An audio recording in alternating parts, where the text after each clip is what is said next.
Mester de Clerecía y del Mester de Juglaría, que estaban escritos en verso, ¿sí? Y que serían las dos grandes corrientes de la literatura en castellano en sus orígenes. Nos falta hablar de otros dos géneros literarios que fueron muy importantes, pero de los que hay menos vestigios o de los que han llegado menos textos hasta nosotros.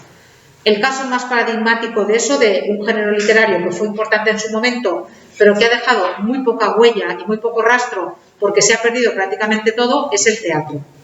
Sabemos que durante la Edad Media hubo teatro en castellano y sabemos además que hubo diferentes tipos de teatro, que había teatro que se representaba en las iglesias, que había teatro que se representaba en las plazas, que muchas veces esos juglares, además de recitar cantares de gesta, también hacían malabares y se puede suponer que llegaron a representar obras. Entonces, había teatro en las plazas y había teatro también en las cortes, en los palacios y en los castillos. Pero de todo ese teatro que sabemos que hubo durante la Edad Media, lo único que ha llegado hasta nosotros es un fragmento muy cortito de una obra de teatro que se llama El auto de los Reyes Magos. Lo tenéis por aquí. No sé dónde lo he puesto. Sí. Aquí.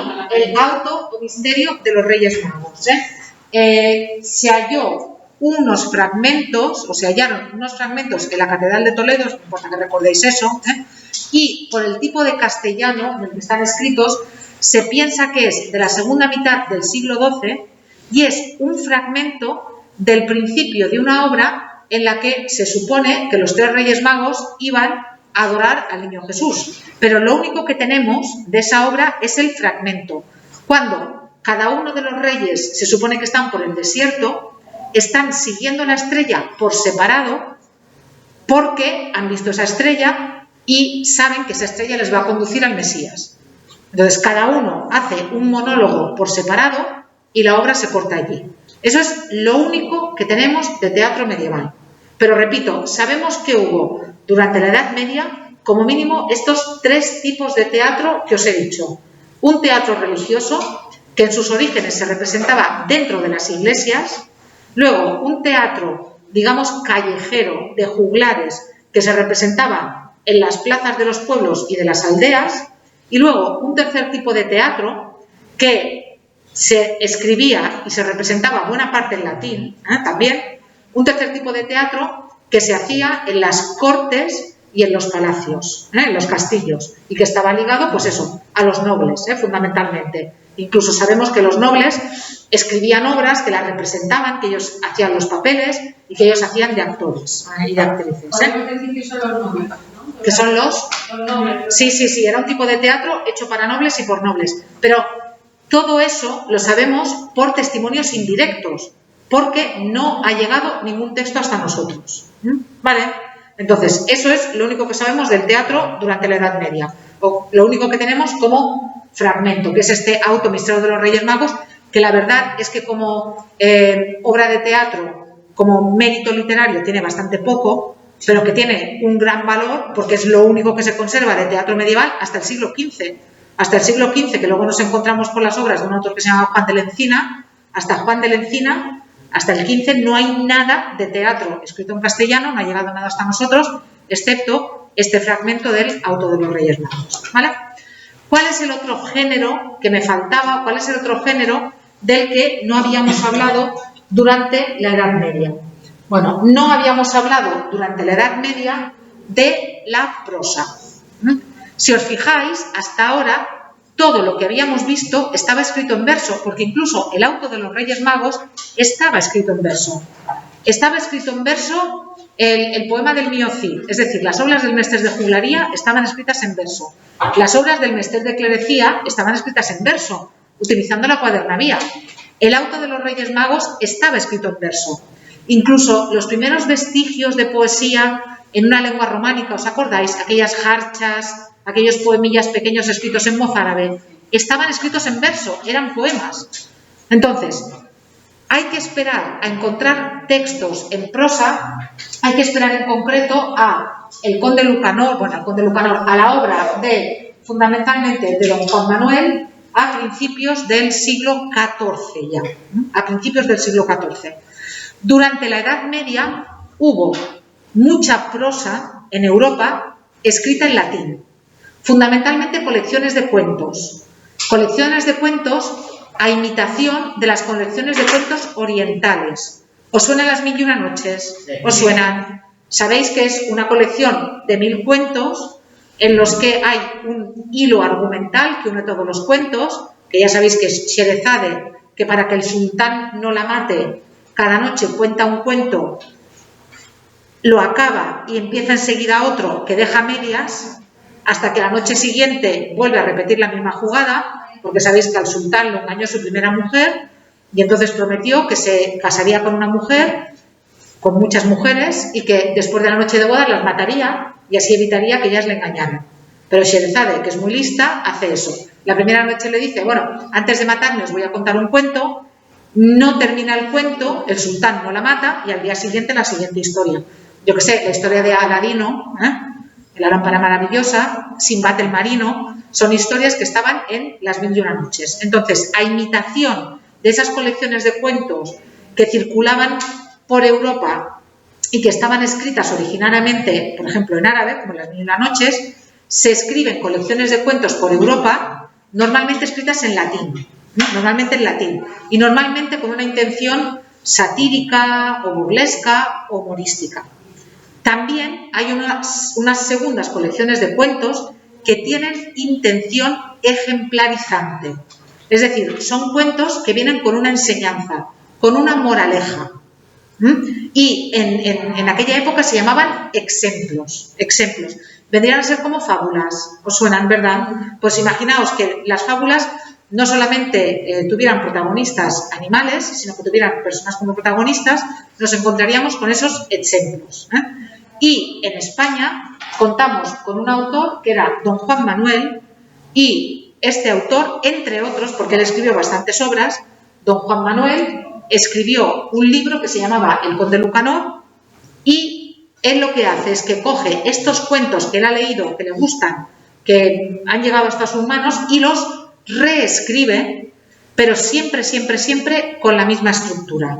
Siempre. Nos encontramos, por una parte, con el protagonista que da nombre al libro, que es el Conde Lucanor, que tiene un problema y, en lugar de solucionarlo, le pide ayuda a su consejero, a Patronio, que vendría a ser como su mano derecha.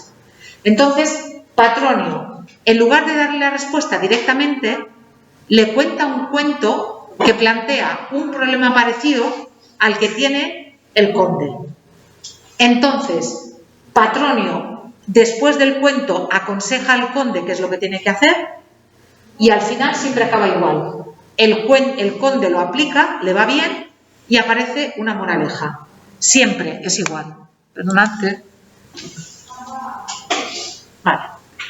Siempre la estructura es la misma. Entonces, esa colección de cuentos es muy importante, repito, porque es prácticamente el primer vestigio de prosa literaria en castellano. Antes, el tío de don Juan Manuel, que es el rey Alfonso X el Sabio, ¿os suena Alfonso X el Sabio? Había escrito poesía en gallego y también había escrito prosa, pero no eran prosa literaria, eran más bien, por ejemplo, un libro de ajedrez, sobre cómo jugar al ajedrez, por ejemplo. Libros de historia o libros que hoy en día diríamos instrucciones, ¿vale? Entonces, no es exactamente literatura, es su sobrino, don Juan Manuel, el que escribe esto. También, curiosamente, don Juan Manuel tenía mucho sentido de la propiedad intelectual. Así como en aquella época os dije que no era muy normal, don Juan Manuel sí tiene mucho sentido. Y de hecho, él, antes de morir, dejó una lista con todos los libros que había escrito y se aseguró de dejar en un monasterio un ejemplar de cada uno de los libros que él había escrito para que se conservaran. Pensad que todavía estamos hablando de escritura a mano, estamos hablando del siglo XIV, ¿eh? La imprenta no vendrá hasta el siglo XV. Bueno, tuvo tan mala suerte don Juan Manuel que el monasterio donde él había dejado un ejemplar de cada libro se quemó. Entonces, sabemos que hay obras de don Juan Manuel por la lista que él dejó, sabemos que hay obras de don Juan Manuel que se han perdido definitivamente, y es curioso porque digamos que el ejemplar que él dejó en el monasterio era el primero. Sabéis que después se hacían copias de copias, y vosotros sabéis que cuando se copia, ya es muy fácil que te equivoques y que te equivoques y que te equivoques y cuando llegas a la 10ª copia te hayas equivocado 10 veces. Bueno, pues curiosamente los originales, digamos, son los que se han perdido y ha llegado hasta nosotros la obra de don Juan Manuel, pues eso, la que no se conservó justamente en el monasterio de San Pedro de Alcántara, que es donde la dejó, que es el que se ha quemado. Os cuento 2 curiosidades de don Juan Manuel, ¿eh? No son importantes para el examen, pero son 2 curiosidades. Era tan rico, tan rico, tan rico, que una ardilla podía ir de árbol en árbol, desde sus posesiones en Cantabria hasta sus posesiones en Murcia, sin salir de su territorio. O sea, que como que media península era de él, ¿eh? ¿Sí? Y luego se casó con una noble cuando la niña tenía 8 años, que era muy normal en aquella época, casarse, en fin, ni se conocían ni nada. Y entonces se casó con esta niña. Eso sí, no consumaron el matrimonio hasta que ella tuvo la regla con 12 años. Cuando ella tuvo la menstruación, ya consumaron el matrimonio. Es para que os pongáis un poco en contexto, ni se conocían, evidentemente ni se querían, ni nada por el estilo, pero era así. Le parecía que no tenía suficientes posesiones, entonces para hacerlo más grande, pues acabó con esto. Claro, ¿qué ocurre? Que muchos de los problemas que plantea en el Conde Lucanor, muchos de los problemas que don Juan Manuel plantea en el Conde Lucanor, son problemas que a él le han pasado. Son problemas, digamos, de nobles, son problemas de ricos. Todo el tiempo. Son problemas de nobles o problemas de ricos, como por ejemplo este que veis aquí. ¿Veis? Todos los cuentos de don Juan Manuel, todos los cuentos del Conde Lucanor, para que nos situemos, don Juan Manuel es el autor y el título de esta obra es El Conde Lucanor. ¿Sí? Entonces, el Conde Lucanor es un personaje ficticio, un personaje que se inventa don Juan Manuel. Entonces, fijaos cómo empiezan, Todos los cuentos empiezan igual. Otra vez hablaba el Conde Lucanor con Patronio, de su consejero, en esta guisa, de esta forma. Y entonces el conde le dice a Patronio: Patronio, un hombre me dijo una razón y mostróme la manera como podía ser. Y bien os digo que de tantas maneras el aprovechamiento hay en ella que, si Dios quiere que se haga así como él me dijo, que sería de mucho pro, pues tantas cosas son que nacen las unas de las otras, que al cabo es muy gran hecho además. Es decir, alguien me ha dicho que si hago una cosa, de esta cosa se va a suceder otra, y de esta otra se va a suceder otra, y de esta se va a suceder otra, y al final voy a obtener un provecho enorme. ¿A alguien le suena esta historia? El cuento de la lechera. El cuento de la lechera. Sí. Entonces, fijaos, y le contó a Patronio esto. Y Patronio respondió al conde de esta manera. Entonces, el conde, Patronio, en lugar de responder directamente al conde, le cuenta un cuento y le dice: señor conde, hubo una vez una mujer que tenía de nombre doña Truana y era bastante más pobre que rica. Y un día iba al mercado y llevaba una olla de miel en la cabeza. ¿Vale? ¿Veis el cambio, Pero es una olla de miel en la cabeza. Y yendo por el camino comenzó a pensar que vendería aquella olla de miel y que compraría una partida de huevos y que de aquellos huevos nacerían gallinas y después de aquellos dineros que valdrían compraría ovejas. Y así fue comprando las ganancias que haría, que hallóse por más rica que ninguna de sus vecinas. Y con aquella riqueza ya pensaba que casaría a sus hijos y a sus hijas y como iría acompañada con sus yernos tal. Total, pasando esto comenzó a reír con gran placer, dio con la mano en su frente y cayóle la olla de miel en tierra y quebróse. Cuando vio la olla quebrada, comenzó a hacer muy gran duelo, temiendo que había perdido todo lo que cuidaba, que si tendría... Es decir, doña Truana no llora por la miel. Doña Truana llora ¿por qué? Por todo lo que ha perdido, por toda esa historia. ¿Va? Entonces, cuenta... El Patronio le cuenta al conde esta historia, ¿vale? Y vos, señor conde, y aquí viene la moraleja, si queréis hacer tal, procurad que sean convenientes y no esperanzas vanas.